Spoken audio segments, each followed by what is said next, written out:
night, bringing with it a lot of low cloud. So quite a dull and misty night across the UK on Saturday night, with some outbreaks of quite heavy rain persisting in the southeast. But again, it'll be another mild night, temperatures well above average for the time of year. So a dull and misty start to Sunday, but by and large Sunday will turn out to be the better day of the weekend. However, we will see some outbreaks of heavy showers starting to develop across the southeast. So as we head through Sunday and then into Monday, we continue to see the risk of heavier showers with the best of the sunshine across the west. I'll see you later.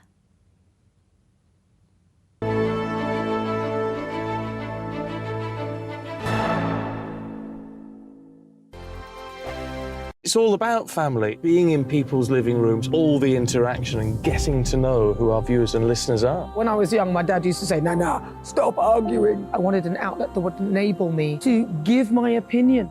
People are going through a really hard time right now, and I know that you don't feel like you're being listened to by the establishment. I came to GB News because it's the People's Channel, and I want the audience to have their say on the events of the day. We're dynamic. We do something different. Democracy shows that the wisdom of the nation is in its people. I get to travel to find out what the story is from a personal perspective. The British people aren't fools. We know when we're not being told the full story. We've got to work out how Britain moves forward from this. It's the best country in the world. The establishment had their chance. Now we're here to represent your views. Britain's watching. Britain's watching. Britain's watching. We're proud to be GB News. The People's Channel. Britain's news channel. So Jubes and Co, we tackle the issues of the day with real robust debate, both sides of the fence, battling it out with me in the middle with my forthright opinions and views. And often really interesting things happen because you start with a position and then by the end of the debate you find actually, well, I might not have thought about that one. What we need in this country is 2 new political budgets. You should maybe think about doing a 2024 calendar. I'm Michelle Dewberry and I'm keeping you company right through until 7 o'clock this evening. GB News, the People's Channel, Britain's watching. Start the day with GB News. We catch up on all the big stories you didn't hear the night before. And take a look at what the world's talking about this morning. That's right, Monday to Thursdays from 6 o'clock. It's Breakfast with Eamon and Isabel. Straight after breakfast, join us, Bev Turner and Andrew Pearce. We're going to take you through till noon. We'll be tackling the big topics of the day, including the things that the other channels just won't talk about. If it's happening here. Wake up to mornings on GB News. The People's Channel. Britain's news channel. I'm Simon Evans. Join me on GB News for Headliners at 11 p.m. What's the scoop? I'll be joined by 2 of the country's top comedians. That's right. As we take a look at tomorrow's newspapers tonight. We're going to get into trouble. If it's a big story, we'll be covering it. Spill some tea on him. There we go. But we'll also have some fun. I wouldn't stick up a bank. My father didn't love me. So anyway. Headliners every night from 11 on GB News, the People's Channel, Britain's news channel. Saturday nights on GB News. From 6 p.m, I'll give you my unique take on the world today. Then at 7, it's me, Calvin Robinson, with my Common Sense Crusade. New to GB News is the Saturday 5. 5 times the opinion. Join us every Saturday from 8 p.m. as we debate the week's stories. With us 4, plus a special guest. And at 9, of course, it's Mark Dolan tonight. Saturday nights on GB News, the People's Channel, Britain's news channel.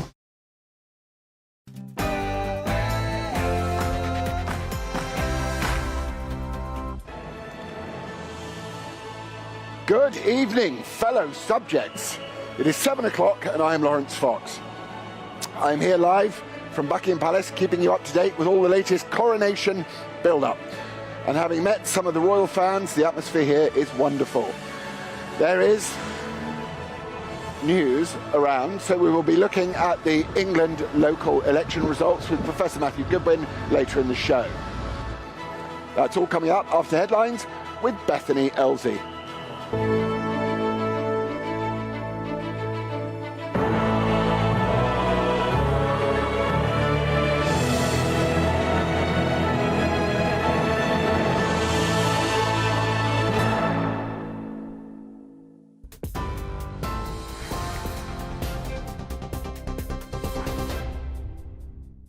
Hello, good evening. I'm Bethany Elsey with your top stories from the GB newsroom. The Conservatives continue to suffer heavy losses in the local elections in England, with 207 out of 230 councils having declared their results. Labour has so far gained control of 20 councils, including East Staffordshire and Swindon, while the Liberal Democrats have gained 10. The Tories have lost 42 councils, including Stratford-on-Avon, where former Tory party chair Nadeem Zahawi is MP, while the Prime Minister Rishi Sunak has admitted that the results are disappointing. The message I am hearing from people tonight is that they want us to focus on their priorities and they want us to deliver for them. And that's about halving inflation, growing the economy, reducing debt, cutting waiting lists and stopping the boats. That's what people care about, that's what they want us to deliver, and that's what I and the government are going to work very hard to do. Meanwhile, Sir Keir Starmer believes the Labour Party is on track to win a majority in the next general election. We've just taken Medway for the first time since 1998. That is a very, very good night for the Labour Party. And it's the same story elsewhere. Same story in Plymouth, in Stoke, up in Middlesbrough. And these are the key battlegrounds as we go into the next election. And the Liberal Democrat leader, Sir Ed Davies, said the Conservatives should be worried. These are some of our best ever results. They give us a great foundation for the next general election. There'll be Conservative MPs across the blue wall seats, across many of these areas, who will be really, really worried now that the Liberal Democrats could beat them at the next general election. The top news story this evening. On the eve of the King's coronation, the King and the Prince and Princess of Wales have greeted well-wishers on the Mall. Congratulations, you look much younger in the flesh. And best of luck for tomorrow. King Charles made a surprise appearance to meet with some of the thousands gathered outside Buckingham Palace. William and Kate joined the King for the walkabout. They praised the party atmosphere on the Mall and described the coronation as a great moment of celebration. The trio shook hands and took selfies with the crowds, and there were cheers of God Save the King. The royalists who've been camping out, hoping to catch a glimpse of history being made this weekend, have described it as a once-in-a-lifetime opportunity. We were literally just walking back to the hotel, and then we just saw everybody cheering and came over, and then saw the King. And I got a shake of the hand. You got a shake of the hand? Through the crowd, and I got a shake of the hand. Did he shake his hand? No, unfortunately I didn't, but anyway, it was still nice to see him. Come from Belfast to see him. It's my birthday tomorrow, and I saw the King today. And in other news, the World Health Organization has announced that COVID-19 no longer represents a global health emergency. It's a step towards the end of a pandemic that has killed nearly 7 million people globally. But the director insisted that countries should not let down their guard, warning the virus is here to stay. You're up to date on GB News. We'll bring you more news as it happens now, though. Let's get back to Laurence.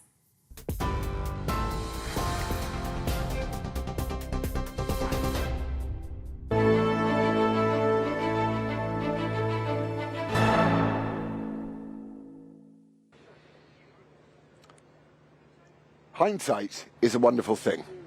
It's so easy to look back after an event and see exactly when seemingly inconsequential incidents had a huge impact on consequences.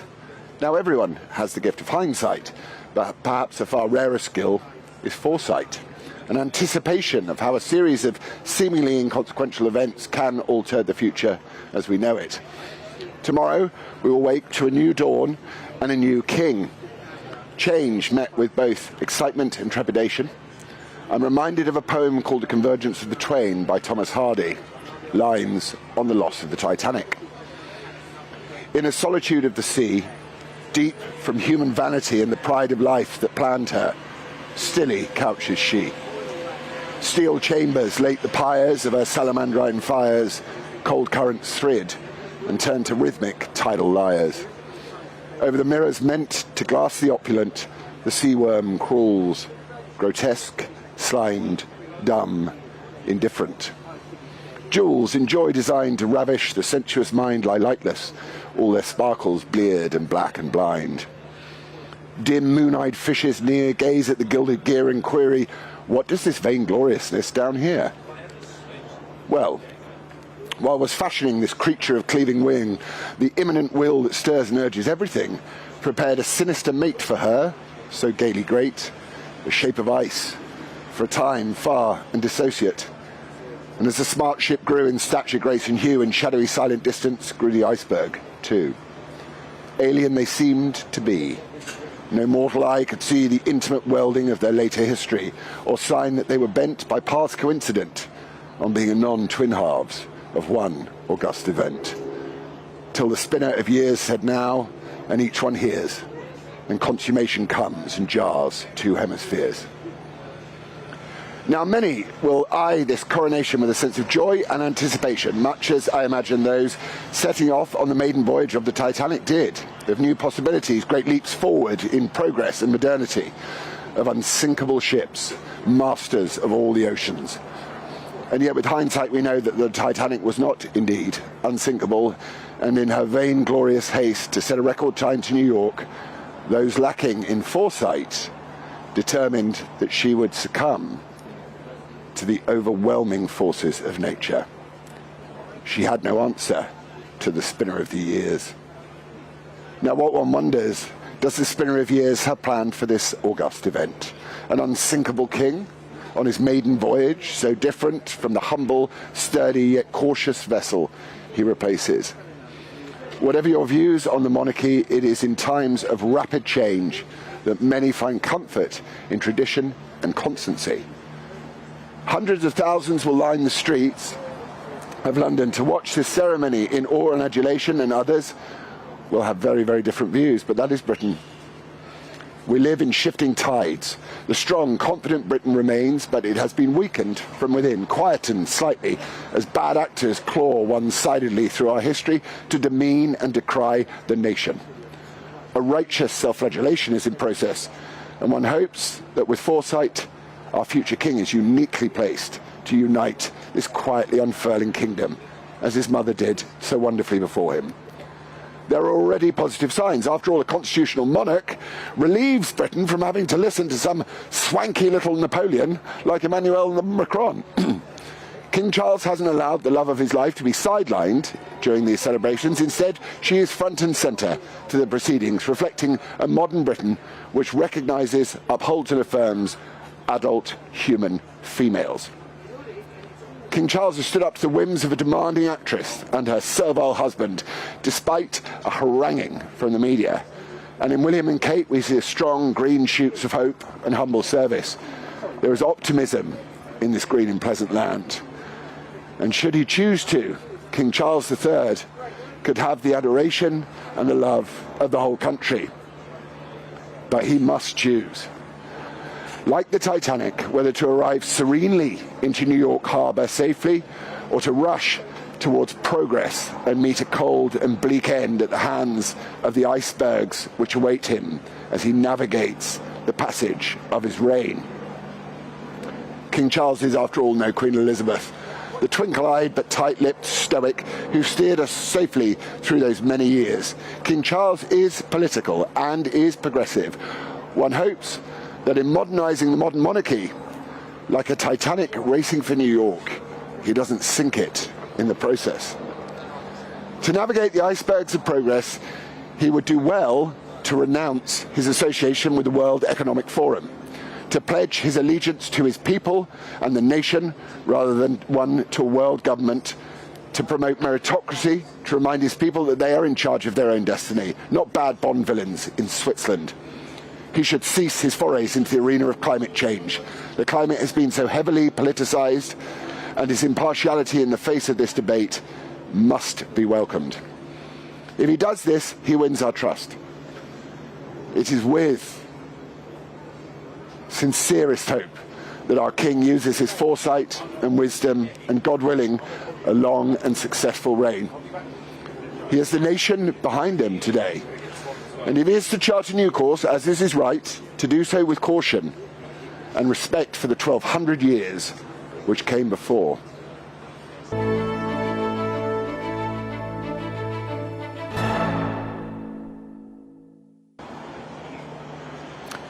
King Charles has just, in the last few minutes, left Buckingham Palace behind me, and it's weird being here presenting at my own Coronation.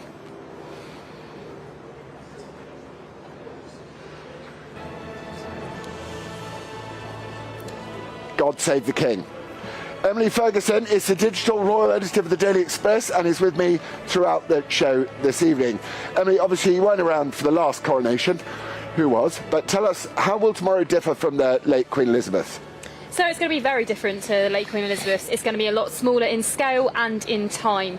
So the Queen Elizabeth invited over 8,200 guests to her coronation. We're only going to see about 2,000 there tomorrow. So that's a significant sailing back.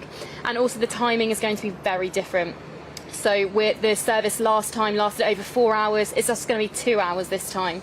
And as well, the coronation procession significantly pared back also. It was 5 miles last time, now it's only 1.3. It's going to take about 30 minutes to 45 minutes for them to travel both ways by Buckingham Palace to Westminster Abbey and on reverse. And then also we're going to see the differences quite symbolically as well with the Buckingham Palace balcony. So the Queen Elizabeth was quite famously invited a lot of people onto the balcony for hers, but King Charles is going to follow her later precedent and invite only senior working royals onto it. So why is it smaller? Is it smaller because we're saving the planet for King Charles and his carbon? Or is it smaller because he's just less cool? I think we're being a bit mindful as well, because there's been a lot of criticism. Do we really want the scale of this event during a cost of living crisis? There's been a lot of criticism, a lot of money's being spent of it, and people are saying, could this not be spent elsewhere? So I think he's quite mindful of that he does need to scale down and appease the critics, really. But if you're going to be mindful, why not just cancel it and turn up to Westminster Abbey, have someone give you the crown and... How heavy is the crown? The crown is £5, so it's very heavy. But £5, 2.5 kilos in new money. But so when he's doffing his cap to the Woke Brigade, why doesn't it fall off? Oh, it's very firmly. It's sized perfectly to his head. There's been loads of preparations for this. It's not going to fall off. Okay.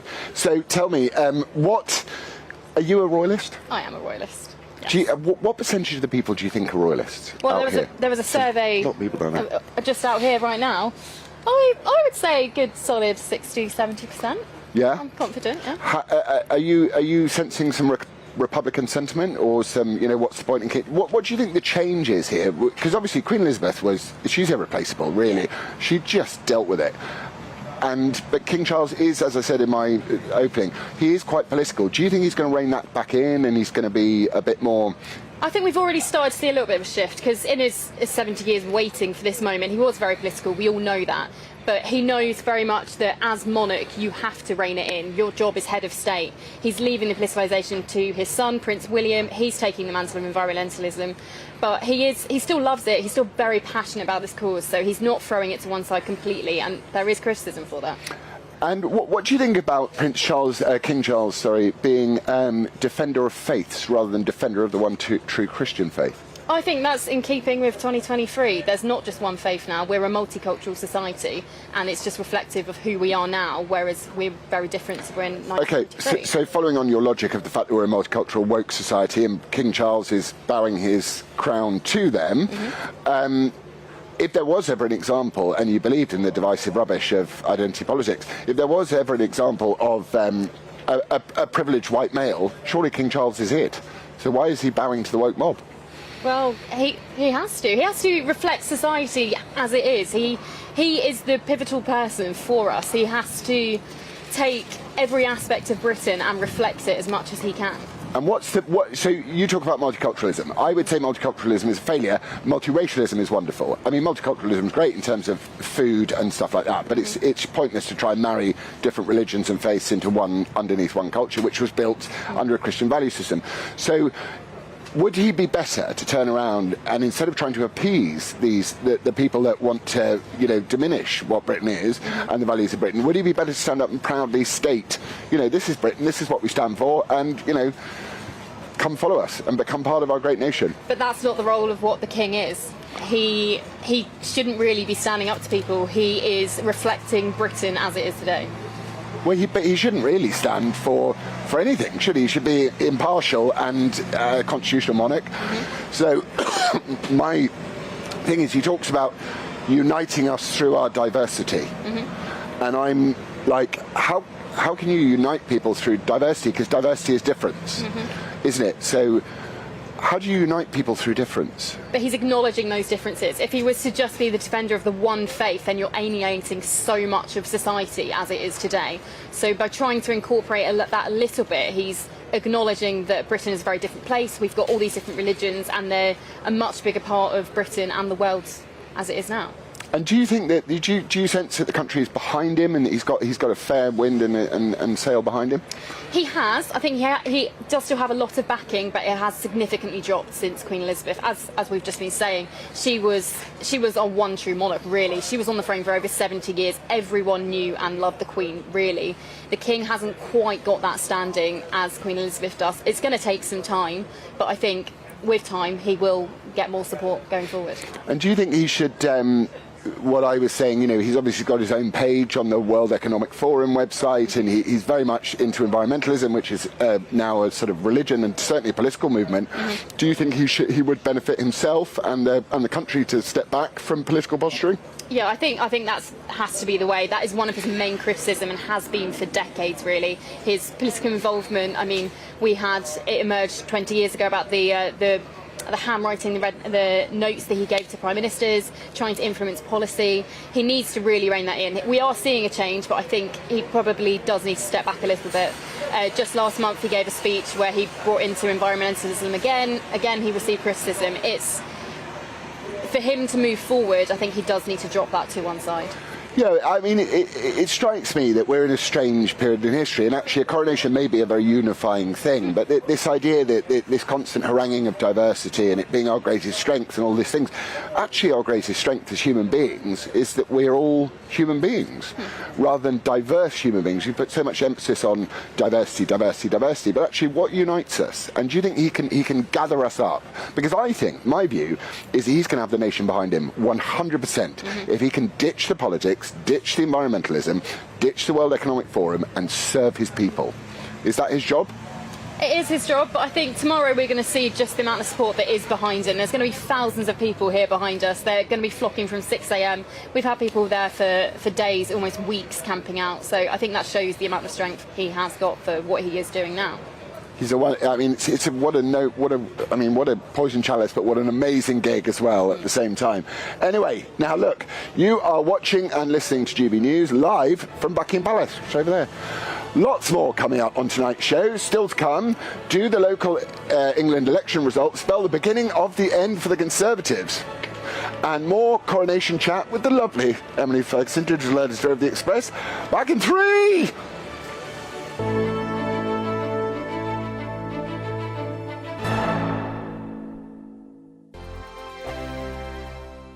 It's all about family, being in people's living rooms, all the interaction and getting to know who our viewers and listeners are. When I was young, my dad used to say, "Nana, stop arguing." I wanted an outlet that would enable me to give my opinion.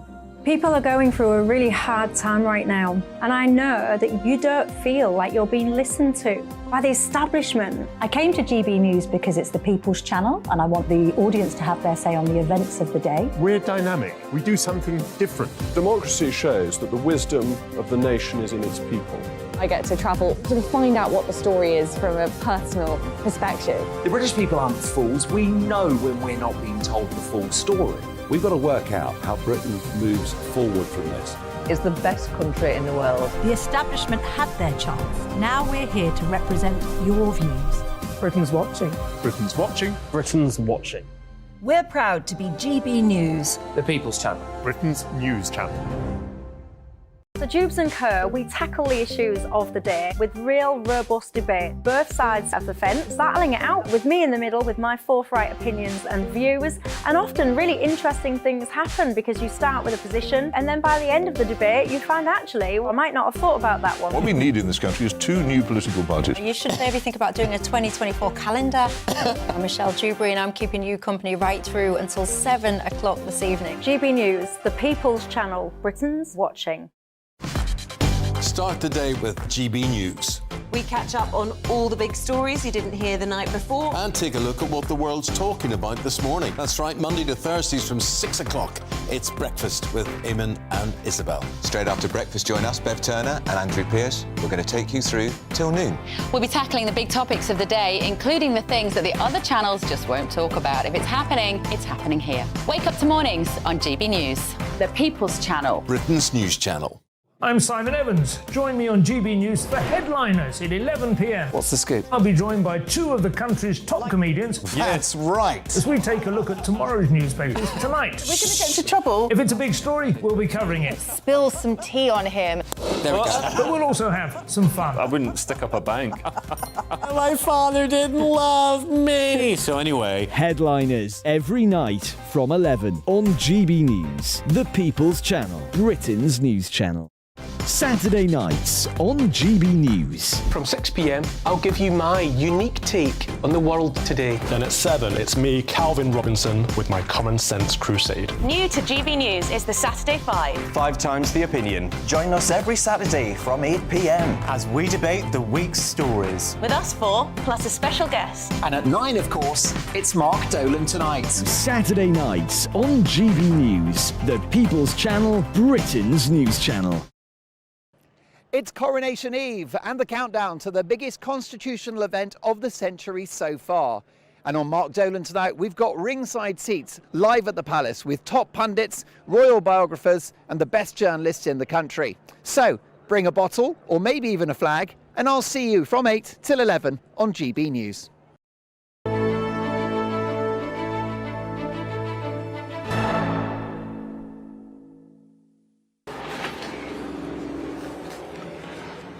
Welcome back. London is heaving with royal fans and the GB News auto cue doesn't work, so I'm just going to have to talk as I talk. We're going to go to Paul Hawkins. That's why I get sheet paper like this.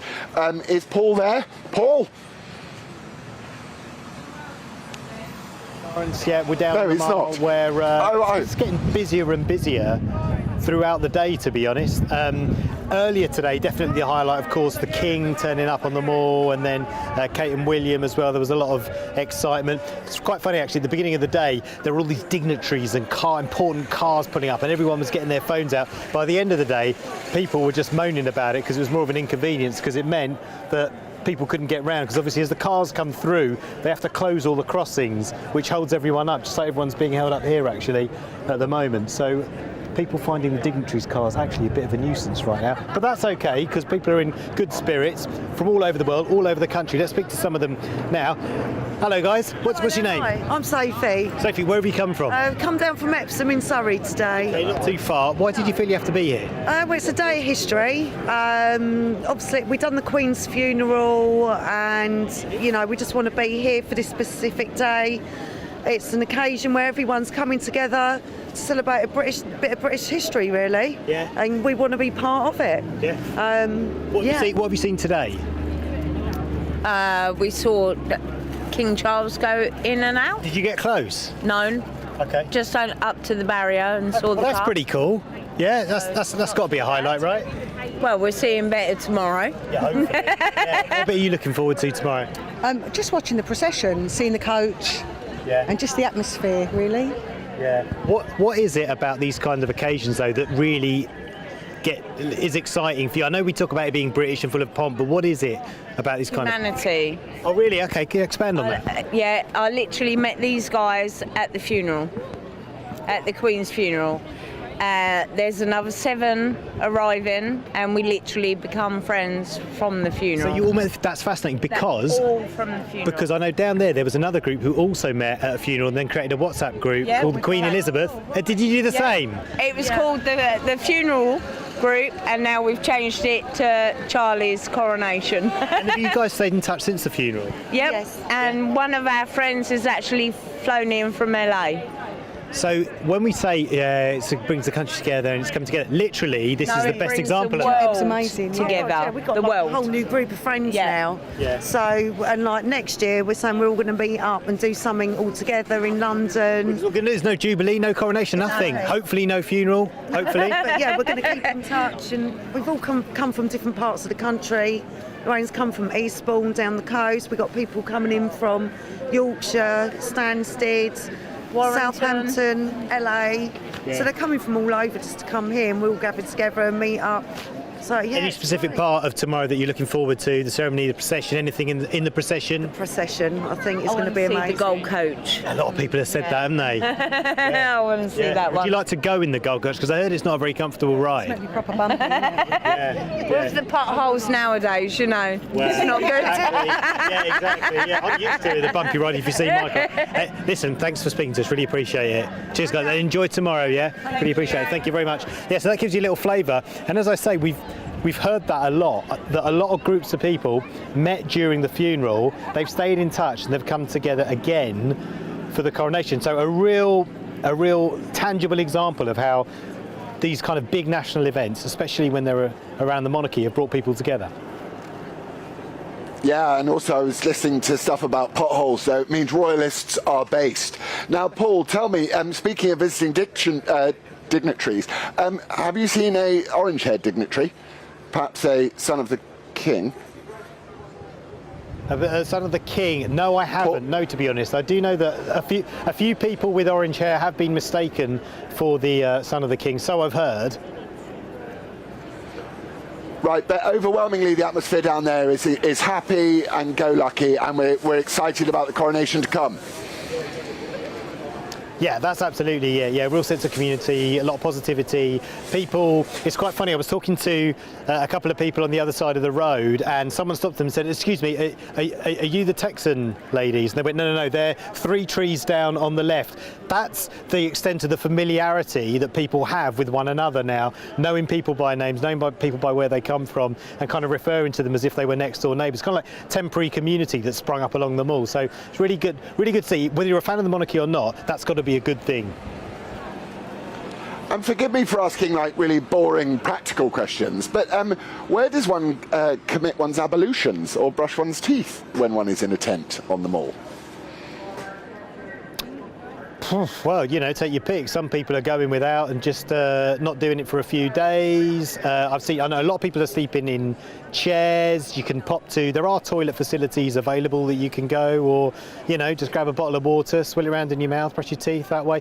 People are. I know a couple of people over there. They had their bags stolen from their car. They parked their car in Sloane Square, had their bags stolen out of it, so they're just in the clothes they're in. They've got their tent and a few bits to eat, but people are just getting on with it, really. They're like, you know, it's a once-in-a-lifetime occasion. Just make it work, whatever's going to happen. Absolutely. Well, what a wonderful thing to see of all these people from across the land and from internationally as well, coming to this wonderful city of ours to see the coronation of our future king. Paul Hawkins, thank you. You're watching and listening to GB News, live from Buckingham Palace with me, Laurence Fox. Lots more coming up on tonight's show. Still to come, more coronation chat with the lovely Emily Ferguson, digital editor of The Express, and some election chat with Professor Matthew Goodwin. Back in 3.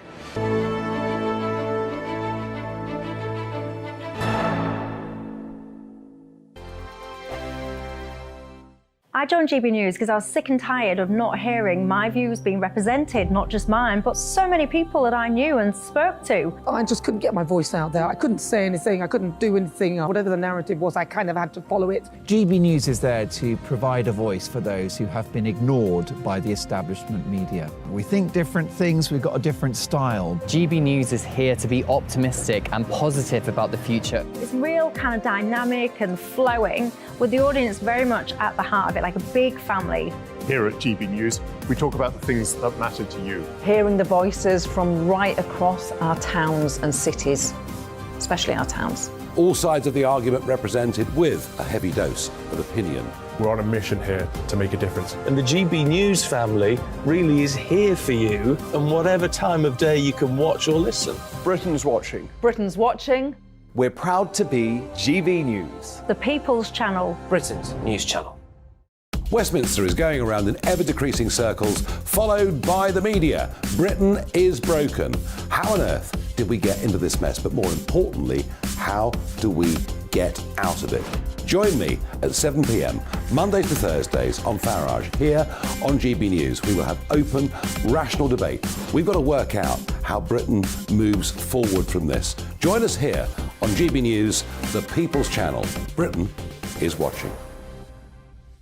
You've probably seen politicians interviewed 1,000 times, but we do it differently. We find out who they really are, we don't shout, we chat, and hopefully we bring a bit of light, not just heat. Did you know Kate Moss? Apparently. Do you have a pair of jeans or a pair of jeans? No, of course I don't. What would I do with them? My friends were like, oh my God, what's she doing now? Join me every Sunday at 6 for Gloria Meets, only on GB News, the People's Channel, Britain's news channel. I'm Jacob Rees-Mogg, the Member of Parliament for North East Somerset and a former government minister. For years, I've walked the corridors of power in both Westminster and the City of London. We need to have the arguments, the discussions on how we make it better. Crop failures, famine, war, suffering on a scale completely unimaginable. We are putting the cart before the horse. As Charles I said at the scaffold, he was the true defender of liberty. Yeah, I've completely derailed the conversation. Join me Monday to Thursday at 8 p.m. on GB News, Britain's news channel. New to GB News is the Saturday 5. Join us every Saturday from 8 p.m.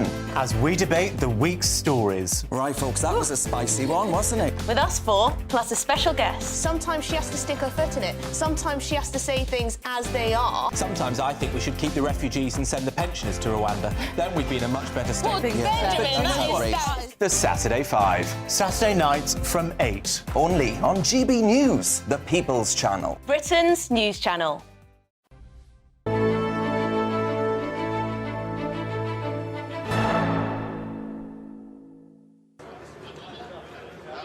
God save the king. Right, we're back. Emily Ferguson, digital royal editor at the Daily Express, is here with me. Emily, we've covered some of what to expect tomorrow, but what about some of the history behind everything? First of all, I want to ask you the one that really bothers me, which Cass, my producer, calls the stern of Skern, which normal people call the stone of Scone. Yeah. What is it? So Stone of Scone, it's got two names, Stone of Scone and the Stone of Destiny. So it's almost 1,000 years old. It's a block of sandstone, about so big, weighs 125 kilograms, and it goes underneath the coronation chair. So King Charles will be sitting above it when he's crowned, and it's actually got a bit of controversy actually. So it's ancient symbolism of Scottish monarchy. So it was first used by Scottish monarchs many years ago, and then English used it as well, and we kept it down here in England. And in 1950, 4 Scottish students decided they were going to break into Westminster Abbey. They stole it and took it back to Scotland. We brought it back down. It was How did we bring it back down? Well, convoy, SAS? I imagine, yeah.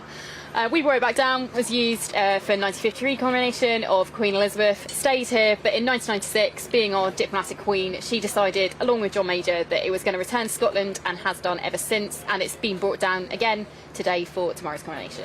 So this fascinates me about history. It's like pretty much uninterrupted, other than that Cromwell chap. For 1,200 years, we've had a constitutional monarchy in this country. In the eyes of the world, must be honest, going, come on guys, you're doing something right. But throughout that 1,200 years, we've had some Scots, didn't we? We had to nick James from Scotland, didn't we? Yep. So it's kind of fair enough. I'm all right returning the stern of Skern to Scotland. But what about the Elgin marbles? The what, sorry? The Elgin marbles. The Should we not return those to Greece as well? I think that's for another time. Anyway, so tell me, what can we expect to happen tomorrow? What's the first thing we're going to see on our TVs? So the first thing we're going to see on our TVs, it's going to be 6 o'clock in the morning. They're going to be opening the procession route for the crowds. It's going to be en masse. It's going to get busy very, very quickly. And then from about 9:30 a.m, we're going to get the congregation, we're going to get the members of the royal family. Everyone invited is going to be walking into Westminster Abbey slowly. And then from 10 o'clock, we are going to get the King and Queen leaving Buckingham Palace and heading down that procession route down to Westminster Abbey. They're going to be travelling in the Diamond Jubilee State Coach. That's the first for a coronation. It's always usually the Golden State Coach. What's the difference? So the Diamond Jubilee, nod to our late Queen, obviously it was made for her Diamond Jubilee, and it's also a lot more modern, it's a lot comfier, because the Golden State Coach is traditionally really, really uncomfortable. At the Queen's coronation in 1953, she had a hot water bottle underneath. Queen Victoria complained terribly as to how uncomfortable it is. So I think that's probably a bit of the reason why they're not using it for both journeys, really. White privilege, I'd say. So tell me, what's the Pope given? The Pope? Come on, what's the Pope given to King Charles? Well, very interestingly, the Pope has given fragments, which is believed to be from the cross that Jesus was crucified on. Oh, come on.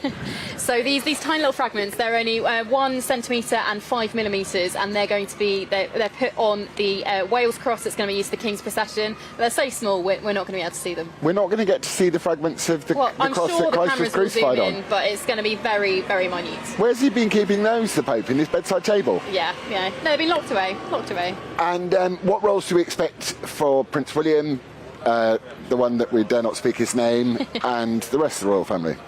So Prince William, he's going to be the one duke that's going to pay homage to the king. So he's going to go and kiss the cheek of his father, and that's pretty much, he's going to be in ceremonial robes. Obviously, his eldest son, Prince George, he's going to have a very special role at the age of 9. He's going to be a page of honour for the king, one of 8 youngsters, and he's going to be helping carrying his robes on the day.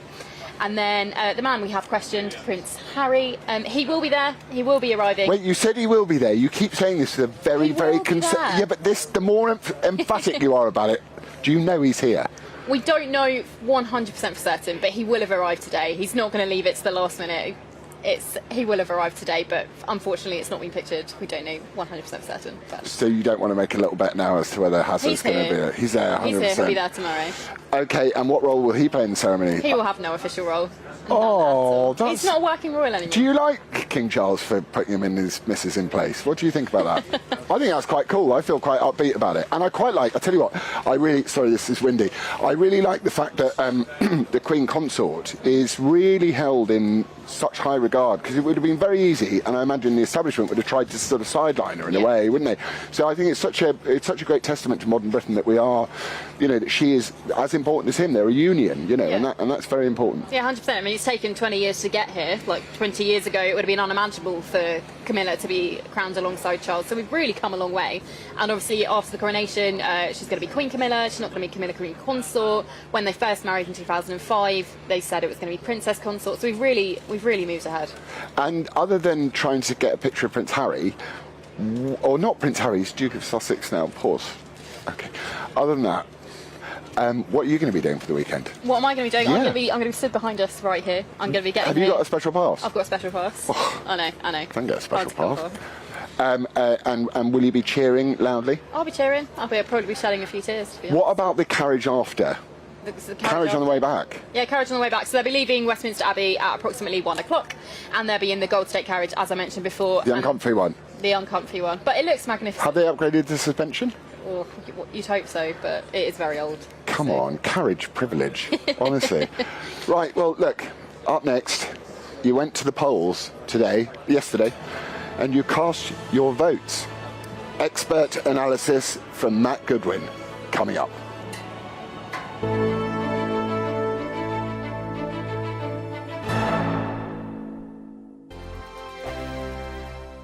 Monday to Thursday nights on GB News. At 6, it's Dubes & Co. 7 o'clock, Farage. At 8, join Jacob Rees-Mogg. And at 9, Dan Wootton Tonight, followed by Headliners. On TV, radio and online. This is GB News. First and foremost, I am a GB News fan, and I was before I was working here. Just love the fact that we're asking the questions that a lot of establishment media won't ask. With a bit of a twist, we not only want to inform you, but we want to keep you entertained. It's worth the drive because you get in and the team's all ready and waiting, they're itching to go, and it's a proper little family. GB News is the people's channel. It's the audience that makes the programme sing. We're giving our viewers and our listeners a voice. I see the thousands of your letters, tweets, emails, you name it, coming in. Britain is broken. How on earth did we get into this mess? But more importantly, how do we get out of it? The establishment had their chance. Now we're here to represent you. It's time for something different. It's time for GB News. I'm very patriotic. I believe in Britain. Our best days lie ahead. Britain's watching. Britain's watching. Join us here on GB News. The people's channel. Britain's news channel. Join me, Patrick Christie's Monday to Friday, 3 till 6. We tackle the day's news agenda like you've never seen before. It's high tempo, high octane, the most controversial topics and the best guests. You will not be able to take your eyes and ears off it. I'm not afraid to ask the questions that you really want answered. 3 till 6 p.m. Monday to Friday on GB News, the People's Channel, Britain's news channel. GB News has its own late-night paper preview show, Headliners, where comedians take you through the next day's top news stories. You don't have to bother reading the newspaper, we've got it covered for you. Headliners, every night at 11 p.m. and repeated every morning at 5 a.m. We won't send you to sleep like some of the other paper review shows out there. GB News, the People's Channel, Britain's news channel. Join me, Camilla Tominey, on Sunday mornings from 9:30, taking the politicians to task and breaking out of SW1 to see how their decisions are affecting you across the UK. Bursting the Westminster bubble every Sunday morning, only on GB News, the People's Channel. Britain's watching. Hello, I'm Calvin Robinson. Do not miss my Common Sense Crusade Saturdays at 7 p.m. Join me for some in-depth discussions on faith. Is that not the start of the slippery slope? It's very much so. And the big moral questions of the day. I'm baffled. You've got some nerve. Only on GB News, the People's Channel, Britain's news channel. I'm Andrew Doyle. Join me at 7 o'clock every Sunday night for Free Speech Nation, the show where I tackle the week's biggest stories in politics and current affairs with the help of my 2 comedian panellists and a variety of special guests. Free Speech Nation, Sunday nights from 7 on GB News, the People's Channel, Britain's news channel.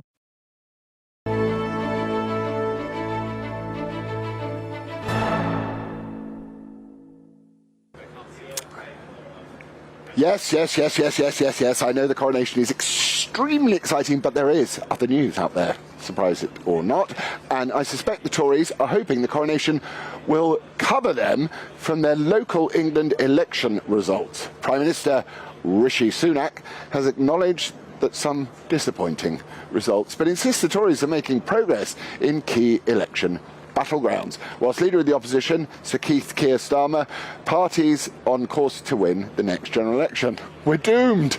Joining me now is Professor Matt Goodwin, Professor of Politics and International Relations at the University of Kent. Matt, I get the feeling that the results aren't much of a surprise for analysts or anyone such as yourself.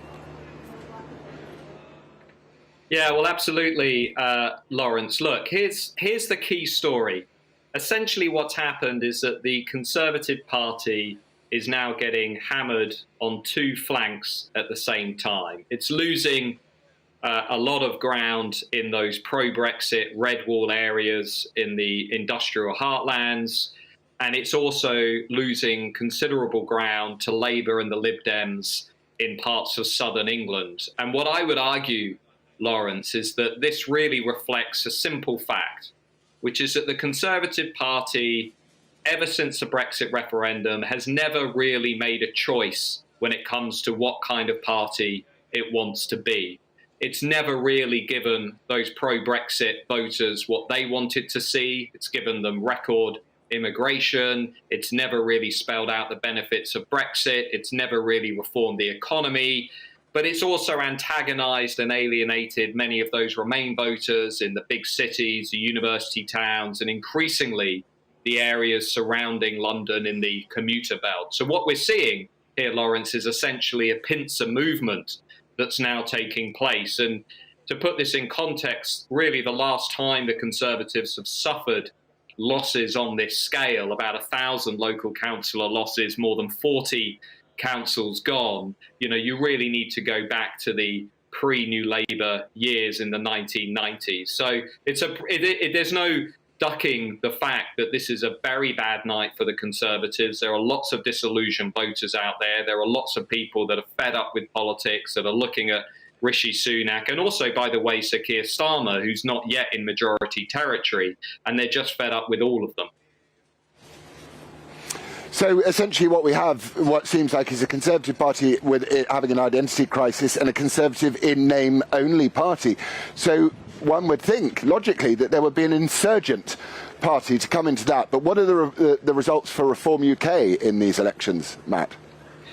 Yeah, so I think one of the interesting things that's going on here is that on the one hand, if you ask 2019 Conservative voters, look, why have you switched from the party or why haven't you voted at all? The first issue they say is cost of living, the second is immigration.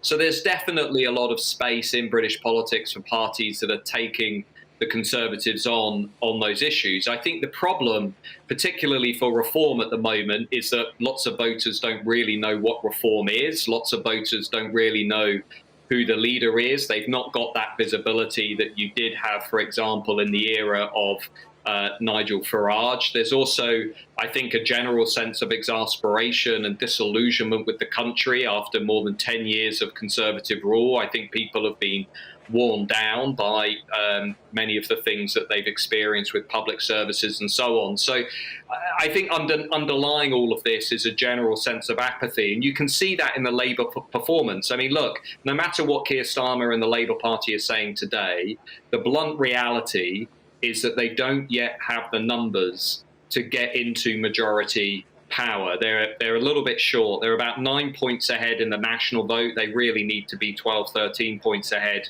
to be comfortably in majority territory. And that's despite everything that they've had: inflation, the small boats crisis, Partygate, Trussonomics. You know, there is still something that isn't connecting between the Labour Party and much of the country. And I suspect many people watching this show would probably share that sense that, you know, Keir Starmer seems like he's more competent than Jeremy Corbyn, but they don't yet feel that there's a positive endorsement or a real enthusiasm for the opposition. So we're in this state of affairs, a sort of interregnum, if you like, where we're waiting for new things to emerge and we're watching old things struggle. And I think that's where we are at the moment in British politics. That's very interesting. Do you think that there's a sense among the voting public that you vote Labour or Conservative and you're just voting for alternate cheeks of the same backside?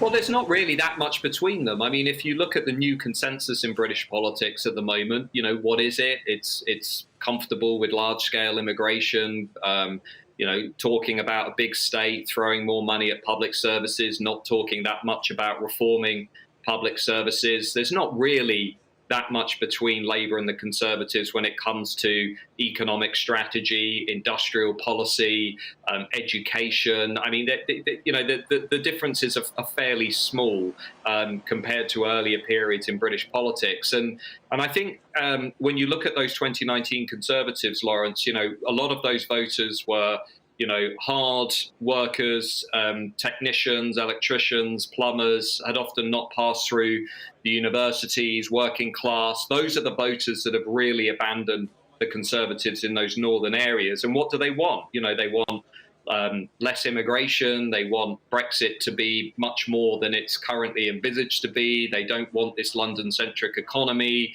They don't want this sort of, you know, new elite in the country lecturing them about all of these identity issues. And I think fundamentally the Conservatives have failed to deliver for that group. So because they've not made any choices, they've not taken really any tough decisions about what they are as a party, they're now being hammered on both flanks. They're losing, you know, those areas in the south and they're losing these areas in the north. And that's not a sustainable position. I mean, this is going to be, you know, a very difficult general election for Rishi Sunak unless something changes and changes quickly.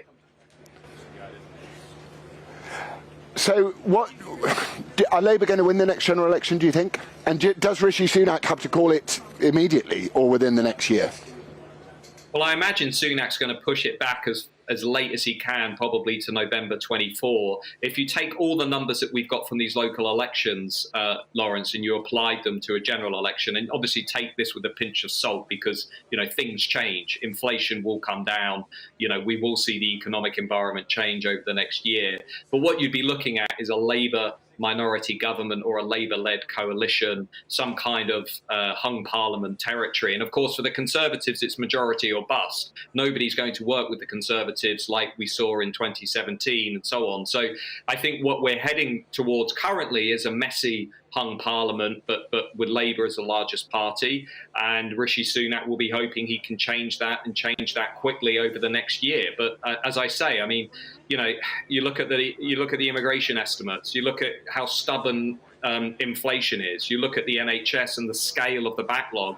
Are voters going to be feeling meaningful differences over the next 12 months? I mean, I'm increasingly pessimistic about the Conservative Party's chances, but that's because I think they failed to respond to the moment that they've had since the Brexit referendum. I just don't think they really know what they are anymore, and I don't think they know how to hold these voters that they've got, and this is now reflected in these local election results.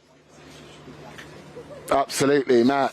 One would just posit that maybe if the Conservatives tried being Conservative, that would be a good start. Anyway, Professor of Politics and International Relations, University Professor of Kent, Matt Goodwin. Have a great coronation weekend, sir. You too. Right. I think, if he's there, is he there?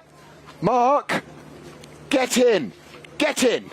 Sit down on this weird giant chair, which is going to make you even bigger than me. Get that. Live telly, listen, I've loved the coverage. We need to get me mic'd up because otherwise they won't hear my words of wisdom. So you do a little mini monologue while we get mic'd up. On this day, I'm with Mark Dolan, who one day I hope to emulate, to be as tall as, to be as handsome as, and to have 3 hours of television to share with. You can't hear Mark, so I'm going to speak for him. Mark, how are you enjoying the coronation weekend? Laurence, your work has made this coronation weekend the most wonderful experience of my life. Can someone stick a microphone on Mark, please? I'm not touching the mic. Sorry, that's cat in my ear. Anyway, as you can see, here at GB News, we're always very careful. We get everyone mic'd up before they turn up and all this stuff. Anyway, Mark is on for the next 3 hours. I was actually very interested in what Matt Goodwin was saying because we are looking at 700,000 migration into this country this year, and any Conservative government would see that as a huge betrayal of their electorate when people are waiting to get doctors' appointments and operations, and the NHS is in the state it is in. So no wonder they got hammered in the elections. I am surprised and actually disappointed and upset that Reform, who stood 500 candidates, didn't get more of a showing, and it just goes to show that we are turning into America with the Republicans and Democrats. I think he has a microphone on. That was one of your best ever soliloquies, I've got to say. That was a career highlight. And thank you for the proposal of marriage. I will say yes, because I've heard you got money. Now, listen, we've got to understand that these were the local elections. OK, this is a shot across the bows to the Tories. I don't disagree with anything you've said. Millions of our viewers and listeners feel let down by this so-called Conservative government who are anything but. However, we now live in a 24-hour news cycle. Everything is about image. It's about the photo op. And the most telegenic politician of his generation is Rishi Sunak. If it's a choice between Sunak and Starmer, it's going to be Sunak all day long, and that is a decision that the public will make, and they will hold their nose to do it. But they don't want another Labour government. He is handsome, Rishi, and he does ooze kind of, I'm with you guys, I'm really enthusiastic about the whole game. Well, yes, I mean, I don't want to drop names, but I was just chatting to my friend Nigel Farage before we went on air. And he pointed out that actually when talk of the Tories losing 1,000 seats is an understatement, because that's based upon a terrible performance in 2019. So really they're minus, at times 100. But the issue is that, yes, they've lost their council footprint. But in a general election, the public have to ask themselves, is Keir Starmer the guy that's going to stand up to the striking unions when Labour rely on income from the unions to keep themselves afloat? Is Starmer going to stand up to woke ideology when he can't define what a woman is? The list goes on. So I just think shares in Sunak are very low at the moment, and I would say buy, buy, buy. And shares in Starmer are even lower.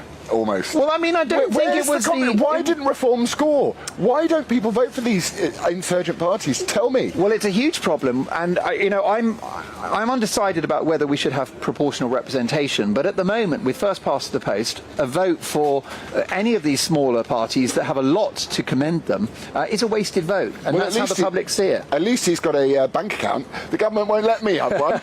Anyway, I would just like to say thank you so much for joining me. It's actually a real privilege and a pleasure to walk down through this thing, walk past Tim Davey, give him an elbow and ask him why he's trying to stop everybody watching the footage, and to sit with my hero of broadcasting, Mark Dolan, and to talk to you on what is a historic day coming tomorrow. Whatever you feel about the coronation, I know what I feel about the coronation. I've tried my absolute best to yes it up. But I do think my lines about the loss of the Titanic and all the optimism that came with that may prove to be prophetic. I wish our King God's prayers, and thank you very, very much for joining me this evening. Stick around for Mark. Goodbye. Hello there, welcome to your latest GB News weather update with me, Annie Shuttleworth from the Met Office. Now, it's going to be a pretty unsettled weekend for the coronation across the UK, and that's because low pressure is still in charge. It's been dragging these fronts northwards across the UK. Now, through Friday night, we'll see some respite. However, the southwest will start to see the next batch of rain by the early hours. So for many, it'll be a drier night than we've had throughout the day. But there will be a lot of cloud around, particularly across northeastern areas of Scotland, where it'll be quite misty and murky well into Saturday morning. With all that cloud around, it'll be a mild night across the UK, lows of around 8 or 9 degrees. So a pretty mild start to the week.